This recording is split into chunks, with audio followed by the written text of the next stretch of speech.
Baik, selamat siang, sore, atau malam teman-teman yang nonton nanti gitu ya. Ini Federasi Serikat Pekerja Mandiri, ini perdana podcast gitu ya. Eh, Memang kita bukan ahli broadcast, tapi ya minim apa ya, kita melakukan upaya-upaya agar agar apa informasi-informasi itu tersampaikan dengan baik lah ke teman-teman pekerja ya. Oke, nah kali ini kami ada Pak Iman. Pak Iman ini adalah divisi pendidikan di FSPM yang sudah berserikat sejak tahun berapa, Pak Iman? Kalau Grand Melia sejak tahun 96 ya, berserikat. Oh, Pak Iman di Grand Melia sebelumnya Iya, ya. Oke. jadi masih serikat masih tunggal ya, SPSI, SPPAR, dan tim reformasi 98 tuh ya. 98 kita ikut SPPAR reformasi. Setelah itu kita merasa tingkat perhotelan tuh kayak jalan di tempat gitu. Ada program pendidikan dari IF Indonesia yang dikoordinir oleh IF Indonesia, kita ikutin tuh.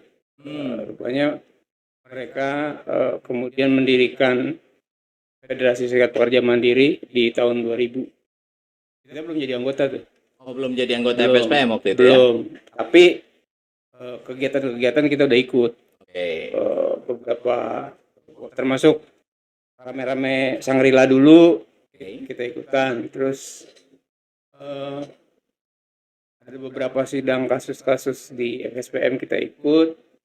Tadi ikut-ikut pelatihan juga. Lalu di kongres kedua FSPM tahun 2002 kita bergabung secara resmi. Kalau melihat dari track record-nya, artinya tidak perlu diragukan lagi gitu dalam hal dunia perburuhan atau dunia ketenagakerjaan yang ada di Indonesia gitu ya, Pak. Oke, nah sekarang ini kita mau bicara terkait dengan pekerja harian lepas nih, Pak Iman. Ya, kalau saya lihat gitu ya, fenomena yang saat ini terjadi itu seolah-olah pekerja harian lepas ini salah satu alternatif bagi pekerja, ya udahlah daripada nggak kerja gitu kan, penting kerja. Tapi kan di sisi lain kan kita harus melihat keberlanjutan mereka gitu kan, keberlangsungan hidup mereka dari pekerjaan-pekerjaan itu. Nah, sebelumnya Pak Iman, di PP 35 tahun 2021 itu kan udah ada tuh peraturan terkait ini gitu kan, terkait dengan diakomodir lah oleh pemerintah terkait dengan pekerja harian lepas. Nah, sebelum di PP 35 ada nggak Pak aturan terkait dengan pekerja harian lepas ini, Pak? Ada. Oke. Sama sih masuk di dalam aturan PKWT juga, dulu Kepmen 100 tahun 2004 ya. Dan ada beberapa peraturan menteri sebelumnya juga yang mengatur tentang PKWT harian dan borongan juga tahun 86 atau 6 kalau nggak salah, itu ada aturannya. Hanya saja memang dulu tuh agak membingungkan ya antara harian, borongan, dan outsourcing gitu ya. Seolah-olah itu jadi entah satu kesatuan atau seperti apa gitu, karena memang dulu kan memang belum banyak ya pekerja hotel yang sifatnya harian.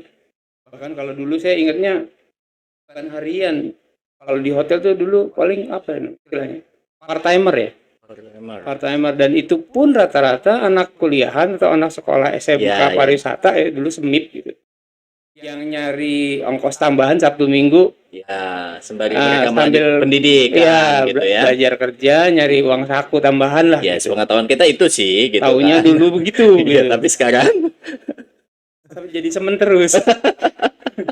Katanya harian tapi kok tahunan. Iya. Tapi kalau di PP 35 itu mengatur secara khusus nggak sih pekerja harian? Mengatur. Oke. Sama seperti halnya Kepmen 100 tahun 2004 juga mengatur, hanya saja saya harus mengakui PP 35 ini mengatur lebih spesifik tentang hak-hak pekerja harian, dan saya agak lebih khusus untuk pekerja harian lepas ya, agak lebih optimis harapan saya terhadap bagaimana teman-teman pekerja harian agar lebih mendapatkan proteksi. Itu harapan saya jadi agak lebih lebih baik lagi dengan adanya PP 35 khusus untuk pekerja harian ya. Iya. Karena kalau dibandingkan peraturan yang dulu bahkan untuk jaminan kesehatan kan nggak dijelaskan tuh dia berhak atau enggak. Kalau nggak salah dulu tuh kalaupun ada jaminan sosial itu pun cuma jaminan kecelakaan kerja dan jaminan kematian. Kematian ya. Batas itu. Tapi yang lain-lain sepertinya sih enggak ya. Jaminan kesehatan nggak tahu apakah dipaketin sama perusahaannya dikasih sebulan berapa, nggak tahu juga. Ya. Nah, kalau terkait dengan penamaan, Pak, ini agak sedikit ini juga lah. Kan banyak perusahaan-perusahaan ini menggunakan istilah-istilah bahasa Inggris sehingga itu mempengaruhi nggak sih, Pak, secara psikologi di status sosial masyarakat gitu? Yang mengakui pekerja, saya daily worker kok gitu kan? Kalau itu mempengaruhi psikologi orang nggak, Pak? Mempengaruhi, tapi kan secara substansinya kan ya sama aja, lu pekerja harian dibayarnya harian gitu. Haknya seolah-olah cuma harian gitu. Iya. Ya kita itu kelamaan begitu sih. Jadi lebih seneng seolah-olah bahasa Inggris itu lebih keren gitu. Iya. Padahal yang didapat nggak lebih baik juga gitu, belum tentu gitu. Ya, bukan maksud kita untuk mendiskreditkan teman-teman pekerja harian, bukan. Iya. Tapi penamaan ini memang sengaja dibuat oleh perusahaan agar seolah-olah dalam status sosial dia mengenalkan status dirinya itu kerja di mana, di perusahaan ini. Jadi statusnya apa? Daily worker. Wah, seolah-olah sesuatu hal yang begitu ya dianggap wah gitu. Padahal daily worker kan pekerja harian. Iya, betul, Pak. Gitu. Nah, kalau terkait dengan ini, Pak, kan kalau saya baca tuh di PP 35 jenis pekerjaan, terus ada proses verifikasi dari pemerintah, ada harus dicatatkan dan lain-lain. Fungsinya apa sih itu untuk mengontrol mengontrol jumlah pekerja harian yang terlalu banyak saat ini, atau bagaimana? Itu kan dibuat dalam aturan PP 35 itu kalau saya baca itu harus ada verifikasi jenis pekerjaannya apa yang bisa di PKW apa kerja harian kan atau Pak. Itu gimana, Pak? Itu sebenarnya kan pencatatan di Snaker itu kan untuk memastikan memang jenis pekerjaannya memang jenis pekerjaan untuk yang diperbolehkan pekerja harian. Oke. Artinya ini kerjaannya nggak tiap hari ada. Oke. Jadinya seperti itu. Kalau misalnya gini, di restoran tuh yang boleh di pekerja harian kan contoh apa, Pak? Di restoran misalnya. Misalnya badut ulang tahun ya. Oh iya, ada. Biasanya ada event-event ulang tahun. Sabtu Minggu kan ada ibu-ibu yang merayakan ulang tahun anaknya. Oke. Nah, itu kan badutnya diambil dari mana? Biasanya ngambil dari luar tuh. Iya, betul. Nah, itu boleh. Itu boleh. Dan kalau di hotel misalnya, di hotel itu kan ada divisi namanya banket. Banket ya, event-event ini ya, wedding dan lain-lain lah ya. Wedding, acara meeting, apa segala macam itu kan eventnya nggak setiap hari ada. Betul. Nah, itu boleh. Itu boleh karena dia kan memang pekerjaannya ada kalau ada pesanan event seperti itu. Iya. Gitu. Kalau nggak ada event, ya nggak ada yang dikerjain juga gitu. Nah, kalau yang seperti itu ya, idealnya sih prinsipnya untuk itu. Nah, tapi fenomena yang sekarang ini di restoran contohnya, Pak, karena saya di restoran, bahkan seorang cook, bahkan seorang kasir, itu di harian lepas loh, Pak. Itu bagaimana ini? Apakah itu menabrak aturan yang ada atau bagaimana sih? Ya itu yang nabrak. Idealnya kan memang dia untuk jenis pekerjaan yang memang dilakukan by daily basis atau kenapa disebut daily worker? Karena pekerjaannya daily basis. Dia tidak setiap hari ada sepanjang waktu ada. Iya. Ketika dipekerjakan setiap waktu, dia sudah bukan lagi pekerja harian. Oke. Sudah bukan lagi pekerja harian gitu. Iya. Secara prinsip itu sudah bukan lagi pekerja harian. Iya. Artinya kan di sini harusnya ada peran fungsi yang sekiranya yang tepat. Misalkan contoh, Pak, saya pekerja harian. Saya mau berserikat misalkan, saya meminta perlindungan serikat. Besok saya udah nggak ada jadwal. Seharusnya yang paling tepat untuk mengontrol PP 35 ini sebenarnya ada di mana, Pak? Kalau perusahaan kan namanya perusahaan pasti dia ininya mindsetnya adalah profit dan profit gitu. Tapi kalau pekerja agak sulit dia untuk berserikat, untuk meminta bantuan serikat gitu. Tapi siapa sih yang harusnya yang tepat untuk mengawasi hal ini, Pak? Kalau di tingkat perusahaan, kalau di perusahaan itu sudah ada serikatnya harus yang mengawasi. mengontrol kan? Pun mereka bukan anggota. Betul. Ya, itu tetap. Karena serikat pekerja itu kan kewajibannya membela dan melindungi pekerja. no matter lu anggota atau Iya, bukan, iya, nggak jangan, penting. ya. Nggak penting. Yang penting keberlangsungan mereka dalam Hmm. menghidupi keluarganya, menghidupi ini Dan tetap terjamin. pemenuhan hak-haknya Iya, atas kewajibannya tetap ada. iya. Nah, sebetulnya siapa Pak yang harus ada? Pemerintah seharusnya berperan aktif nggak sih dalam hal ini, Pak? Ya kalau ya tadi di tingkat perusahaan kalau ada serikatnya yang punya Serikatnya, kewajiban. oke. Di tingkat pemerintah ya pengawas. Pengawas ketenagakerjaan, Betul. oke. Problemnya kalau bicara pengawas ya kita sama-sama tahu ya. Jawabannya kan selalu begitu. Tenaga pengawas sangat Kurang, terbatas. ya kan? Terus mungkin juga saya nggak tahu ya. Mungkin anggaran pelaksanaan pengawasan perusahaan katanya perusahaannya ada berapa ribu, ada berapa juta perusahaan yang kita awasi, ada berapa Iya, perusahaan, tenaga kita sendiri sementara ada berapa orang. Itu kan jadi masalah tuh. Nah, sementara serikat pekerja walaupun secara aktif laporkan atau bagaimana terhadap perusahaan-perusahaan yang tidak ada serikatnya, apakah serikat pekerja punya kewenangan? Itu kan Iya, iya. itu kan juga jadi masalah tuh. Sementara aturan tentang serikat pekerja membantu pengawasan memang ada katanya, tapi apakah akses itu cukup baik diadres untuk diakomodir oleh pemerintah? Iya, iya, iya. Pihak serikat menjadi pelapor gitu misalnya ada di perusahaan sebelah yang Pun belum ada serikat ya? belum ada serikat, karena kan ya itu masalahnya. Iya. Sebelum kita ngomongin terlalu jauh bagaimana nih buat pekerja-pekerja harian lepas yang ada di Jakarta khususnya dan umumnya di Indonesia gitu, bagaimana mereka harus memperjuangkan hidup mereka. Sebetulnya hak selain upah, ini pekerja harian lepas itu kan ada resiko sakit, ada resiko kecelakaan kerja, ada resiko banyak hal lah. Itu sebenarnya di PP 35 ini mengatur nggak itu terkait dengan hak-hak mereka selain upah mereka harian itu, Pak? Mengatur, bahkan cuti Cuti harusnya ada mereka. ada. Oke. Hak atas cuti, hak atas THR, THR ya betul baru-baru ini ya kan. jaminan sosial dan kesehatan.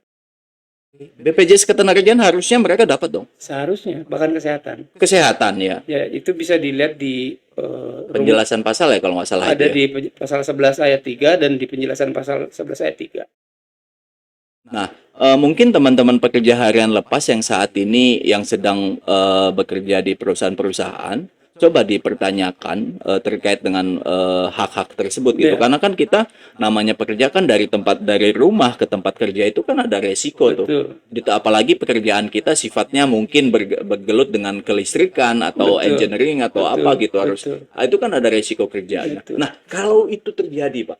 Kalau itu terjadi berdasarkan kalau salah saya pernah baca di undang-undang BPJS tersebut, apabila pekerja belum didaftarkan terhadap jaminan BPJS Ketenagakerjaan dan Kesehatan dan terjadi resiko itu, kalau saya nggak salah baca, itu perusahaan wajib menanggung seluruh itu Betul. sesuai dengan manfaat yang didapat Sesuai dari dengan BPJS. manfaat yang ditentukan oleh BPJS Ketenagakerjaan. Ya, inilah teman-teman ya pekerja yang saat ini gitu kita belum bicara dengan perjanjian kerja kontrak, part-time dan lain-lain. Nah, nanti saya akan tanya nih Pak Iman terkait part-time yang sedang ini juga nih, iya. sedang fenomena juga. Iya. Nah, pekerja harian ini Pak, kalau mereka berserikat, ya kan, mereka kedeteksi sama perusahaan, mereka besoknya sudah nggak ada jadwal gitu kan, padahal mereka mau kalau nggak salah di Jakarta ini sudah ada Serikat Pekerja Mandiri Pariwisata yang mana kita buat untuk pekerja-pekerja individu yang mana suatu saat nanti mereka ada masalah gitu kita bisa backup itu. Nah, menurut pengetahuan Pak Iman, FSPM membentuk itu untuk apa sih Pak? Itu karena kita tahu betul sektor kita kan pariwisata ya. Oke. Pariwisata itu artinya hotel, restoran, retail gitu. Iya, ya. Umumnya itu basisnya. Nah, di perusahaan-perusahaan seperti itu kan doktrinnya itu melayani. Pelayanan lah ya. Mengedepankan pelayanan jasa lah ya. Jasa, dan sepertinya pekerja ditempatkan di posisi karena orang yang melayani itu seolah tidak bisa menanyakan haknya. Kan nggak seperti itu. Bahkan pelayan sekalipun tetapnya harusnya kan haknya juga diakui dan harusnya dilindungi. oleh perusahaan yang mempekerjakan. Nah, ini doktrin-doktrin yang seperti ini yang sebenarnya membuat pekerja, terus terang ya, mendirikan pekerja pariwisata di hotel, di restoran, di retail itu jadi agak sulit. Dan karena sulitnya itu banyak yang gagal mendirikan serikat, baru kumpul-kumpul udah di langsung area disapu. smoking aja Iya, ya kan, iya. area smoking ngumpul-ngumpul ada apa nih gitu kan. Itu dia. Karena itu pula kemudian bagaimana Mengakomodir itu. mengakomodir itu FSPM kayaknya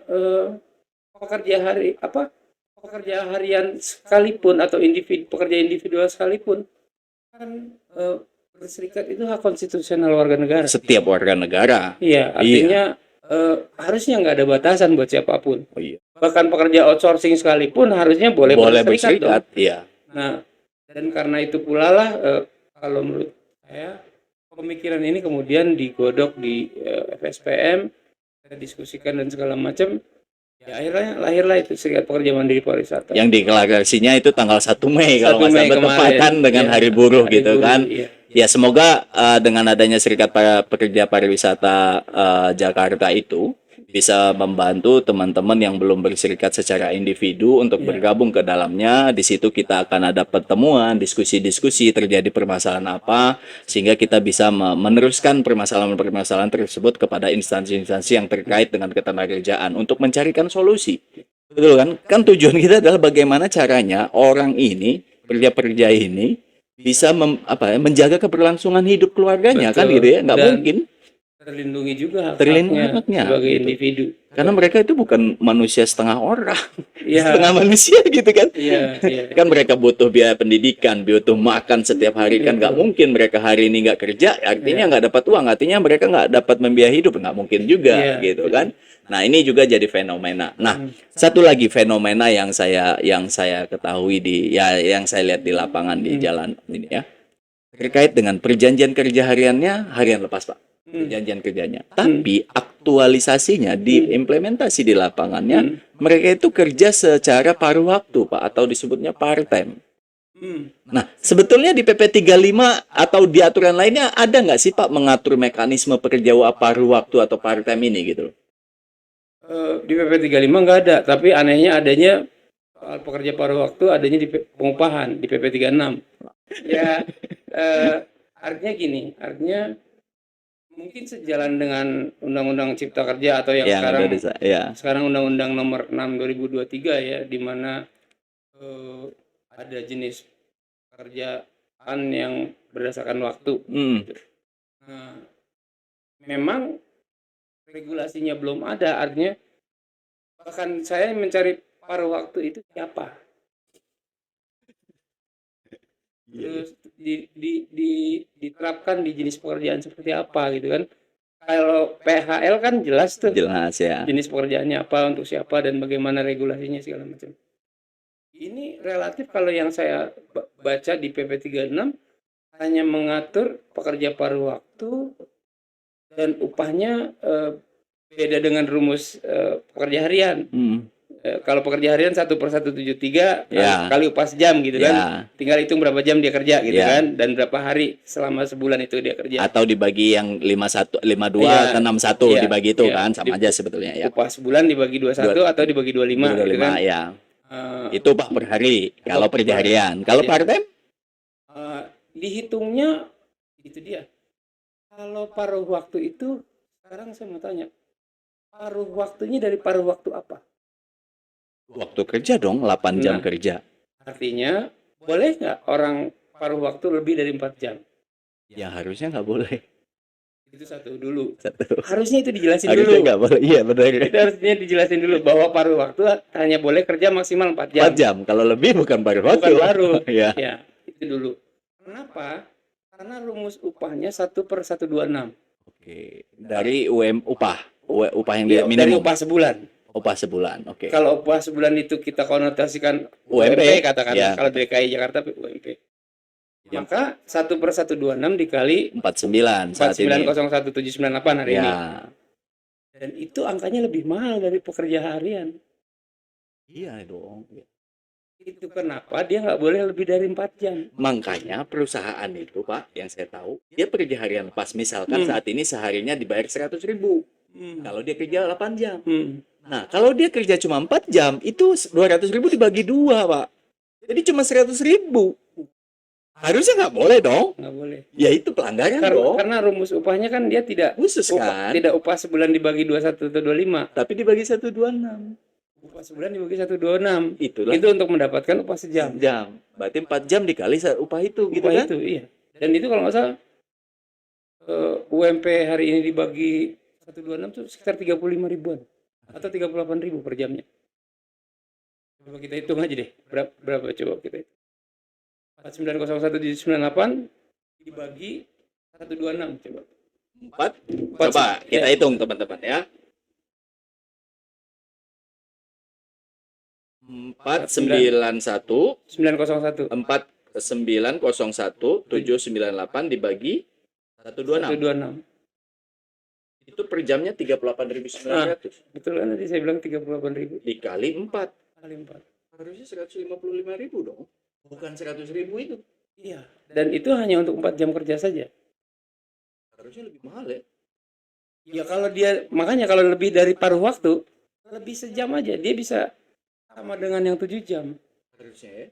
Nggak jadi nggak fair dong. Iya. Orang kerja 7 jam dapatnya segitu. Makanya pekerja paruh waktu itu disebut paruh waktu itu karena separuh waktu kerja. Itu dulu harusnya yang diregulasikan. Iya. Baru kita kemudian membicarakan karena hanya boleh separuh waktu kerja, maka hanya boleh 3,5 jam atau 8 jam kan. Waktu kerja tuh ada yang 7 jam, ada yang 8 jam. Maka dia aturan regulasinya adalah hanya boleh 3,5 atau 4 jam. Yang upah sejamnya adalah, nah ini kan di PP 36 ujuk-ujuk ada pekerja paruh waktu siap seperti apa paruh waktu, nggak dijelasin bahwa paruh waktu adalah hanya boleh 4 jam tuh nggak sumir. Itu sih pemahaman saya. Karena memang nggak ada atur. Karena saya buka KBBI aja, paruh waktu itu apa? Paruh waktu. Ya waktu kerja 8 Waktu jam. kerja 8 jam. maksimal 8 jam. Berarti 4 jam. Iya. Masuk akal. Secara logika Iya. masuk gitu ya. Nah, di sini setelah ada yang kita ketahui, sebetulnya menurut Pak Iman, serikat-serikat ke depan ini khususnya FSPM harusnya melakukan apa terkait harian lepas. Kemudian yang belum berserikat bagaimana? Teman-teman kerja harian ini yang belum berserikat bagaimana? Lalu dari pemerintah yang kita harapkan dari pemerintah khususnya pengawas ketenagakerjaan itu melakukan apa, Pak? Harapan kita itu apa? Kerja mereka ini. Kita harus ini solusi kan, kita ngomongin solusi nih. Yang pasti PP 35 ini kan secara hukum undang-undang cantelannya kan undang-undang cipta kerja itu which is sudah dibatalkan dan jadi undang-undang. Yang sudah pasti PP 35-nya dulu dipertanyakan nih. Karena dia cantelannya undang-undang cipta kerja yang bukan yang 2023 bukan. Harusnya diperbaiki lagi dong. Diperbaiki dulu itunya, kemudian dibuatkan kalau dulu ada juklak atas PP atau ada aturan menteri yang menjadi juklak atas PP tentang pekerja harian, apalagi pekerja paruh waktu tadi itu yang aturannya cuma 1/126, cuma segitu aja kalau dibaca gitu. Harus diatur, di aturan mainnya diperjelas dulu. Ini untuk jenis pekerjaan seperti apa paruh waktu? Iya. Kerja harian untuk jenis pekerjaan seperti apa? Diperjelas dulu gitu. Supaya orang ya nggak kayak di masa lalu. Semua orang boleh kontrak, semua orang boleh paruh waktu, semua orang boleh outsourcing. Padahal kalau kita mau teliti lagi, kalau yang dulu sebenarnya lebih jelas kan. Paruh waktu seperti apa, kontrak seperti apa, harian seperti apa, itu kan lebih jelas aturannya itu. Pokoknya lebih jelas dibandingin peraturan yang belakangan ini. Nah itu dulu. PP 35-nya dipertanyakan. Apakah ini masih berlaku atau revisinya seperti apa mengikut dengan aturan yang terbaru ini, terus dibikin juklaknya supaya orang nggak bingung penerapannya seperti apa dan boleh terhadap siapa. Dulu. Kedua, kalau pertanyaannya terhadap para pekerja, ya udah berserikat lah.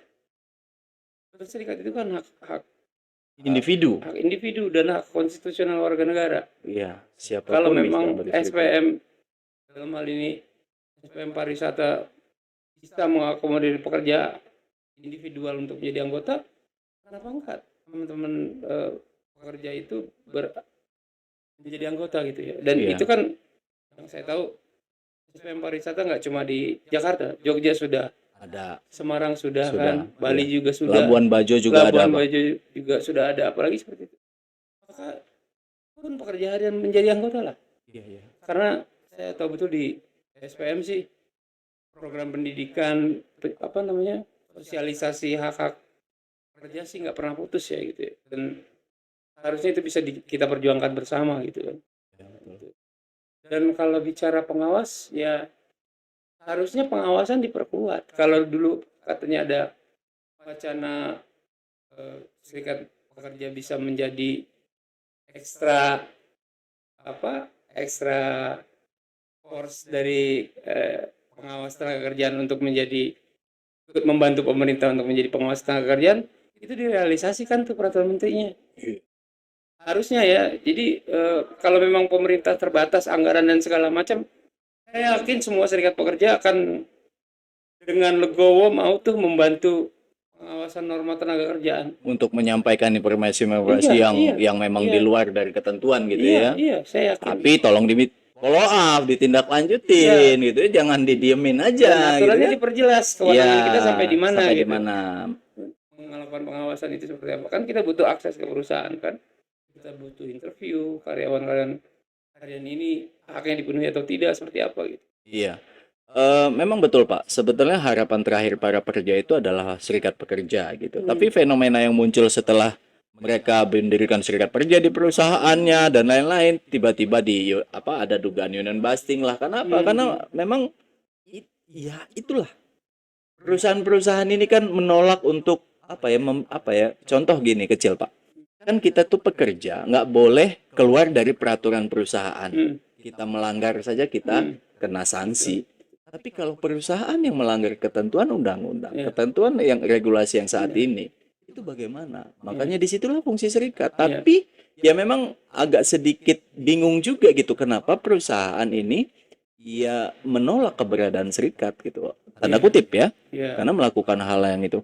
Padahal sebetulnya serikat pekerja itu kan hadir untuk ini loh yang benar, ini belum mampu, ya udah kapan kan gitu, Bisa gitu kan. Harusnya diskusi yang dialog diutamakan, sosial. dialog sosial itu yang diutamakan. Gimana mau dialog sosial berdiri dimutasi, ya kan? Ya itu dia. Apalagi kalau saya sih melihatnya di gambaran besarnya ya.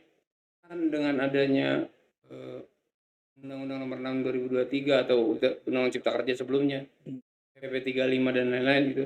Nah, ini kan pekerja ini seolah-olah dibuat, kalau saya pernah, kalau nggak salah dengar gitu, salah satu menteri di pemerintahan Jokowi bilang lebih baik mana, kerja tetap atau tetap bekerja, kan seolah-olah ada kayak begitu. Oke lah, kita mau dibikin seperti itu, bekerja tapi yang seperti apa? Iya dong, harus tetap bekerja, tapi tetap terlindungi dong. Iya dong, jangan mengabaikan perlindungannya dong. Iya, artinya pergeseran dari pekerja tetap menjadi tetap bekerja, nggak asal bekerja, tetap bekerja dengan proteksi. Nah, kalau ngomongin proteksi, yang punya kewenangan siapa? Ya, saya harus terus terang, di sini fungsi negara dan pemerintah harus lebih optimal lagi untuk pengawas. Iya, betul. Yang tadi, kalau memang pengawas banyak keterbatasan, berdayakan serikat pekerja. Iya, ajak diskusi, ajak dialog. Bikin aturan yang kita jadi punya pegangan dasar hukum bahwa kita bisa melakukan bantuan pengawasan ketenagakerjaan atau apalah. Betul. Setuju saya. Dan kalau menemukan perusahaan-perusahaan yang memang betul-betul melanggar, ya tindak tegas agar tidak terjadi lagi. Ada efek jerah di situ, gitu kan. Ini jangan seolah-olah tahu udah gitu. Ya, kalau di Indonesia kalau pengawasan tuh kan pembinaan dulu. Oke lah, pembinaan dulu. Betul. Sambil pembinaan diteliti dong keuangannya. Iya. Jangan pembinaan tapi sebenarnya perusahaannya mampu gitu. Kalau memang gini, kalau perusahaannya memang baru merintis, iya, kita juga tahu diri kali. Iya, nggak akan juga hantam kromo gitu kan. Iya. Nah, artinya kalau memang seperti itu halnya, ya itu dia ruang dialog sosial dengan serikat itu ada di situ. Tapi kalau omsetnya sehari 300 juta, Pak, untuk pekerjanya total 30-40 orang, Ada yang 1 miliar sehari loh, Pak, tuh. di lingkungan FSPM. Iya, iya, iya, iya, iya, iya. Ya kan? Cuman ada berapa outsourcing di sana gitu. Nah, itu dia. Ya, kalau di dalam 1 bulan dia bisa, ya kita bisa hitung gitu. Tapi outsourcingnya lebih dominasi gitu kan. Nah, ini maksud saya dari diskusi ini mudah-mudahan kita tidak ada tendensius atau apa segala macam. Memang ada beberapa kritisi yang kita sampaikan. Mudah-mudahan yang kita kritisi ini mendengar gitu, mencari solusi, mengajak dialog-dialog sosial dengan serikat pekerja gitu kan. Saya punya grup, Pak. Saya itu ngelihat di grup itu ada pekerja harian, Pak. Totalnya ada 796 peserta di grup tersebut. Yang setiap hari menanyakan ada lowongan di mana, ada di mana, ada di mana, dibayar di bawah ketentuan tadi gitu kan. Bahkan mereka udah punya keluarga gitu. Dan apakah hal ini yang kita harus diamkan gitu? Kalau ngomongin jenis pekerjaannya oke lah di bangket, di contoh MC arisan di restoran misalkan ada ini, ya oke lah badut MC ulang tahun, oke kita nggak. Ini seorang kasir, seorang cook, ya kalau di hotel housekeeper, room attendant, FO segala macam itu pekerja harian coba. Dan itu seharusnya itu nggak boleh gitu berdasarkan aturan yang ada gitu. Nah, tapi ya inilah fenomena yang harus kita ini. Nah, teman-teman, ya mudah-mudahan diskusi ini membuat teman-teman lebih ini lagi gitu ya, lebih mindsetnya lebih terbuka lagi bahwa keberadaan serikat itu bukan yang kita tahu, yang kita lihat adalah serikat itu tukang demo, tukang nuntut segala macam. Tapi kalau kita mau lebih dalam lagi Pak ya, Pak Iman ya. Saya juga bergabung di FSPM itu tahun 2016 dan saya berserikat itu 2014. Ternyata banyak hal yang kita bisa dapatkan di serikat dan bahkan bisa membantu siapapun gitu karena ketidaktahuan tadi. Karena mungkin ya orang baru lulus ya kan mereka pengen kerja memang betul tapi segala macam. Ya itulah yang terjadi saat ini. Dan bagaimana kita menyentuh mereka karena kan mereka kan otomatis nanti punya istri, punya suami, yang punya anak, anaknya mau disekolahin segala macam. Dari bagaimana mereka bisa menghidupi itu dari penghasilan yang tidak tetap. Itu poinnya. Ya kan? Nah, makanya PP 35 ini sebetulnya sudah mengatur. Tapi implementasi di lapangannya yang terkadang tidak sesuai. Iya, sudah mengatur lebih baik, pertanyaannya implementasinya ngawasin siapa? Nah, itu. Serikat pekerja berdiri tidak diterima. Ya kan? Ya artinya ini akan terus berlanjut ya, mudah-mudahan. Terima kasih Pak Iman, banyak hal yang saya dapat ya, mudah-mudahan ini menjadi manfaat buat teman-teman yang nonton dan dengerin podcast ini gitu. Ini perdana, sekali lagi ini perdana yang kami lakukan di FSPM. Mudah-mudahan nanti ada podcast selanjutnya. Kalau teman-teman mau membahas apa, minta tolong dong FSPM bahas apa, misalkan tentang apapun itu, pekerja kontrak, upah lembur, kemudian hak pekerja perempuan. Nah, silahkan nanti di kolom komentar teman-teman sampaikan. Nanti kita akan coba bikin podcastnya terkait tema-tema yang teman-teman sampaikan. Terima kasih Pak Iman sekali lagi. Mudah-mudahan ini menjadi manfaat buat kita semua. Terima kasih. Berani berjuang, pasti menang.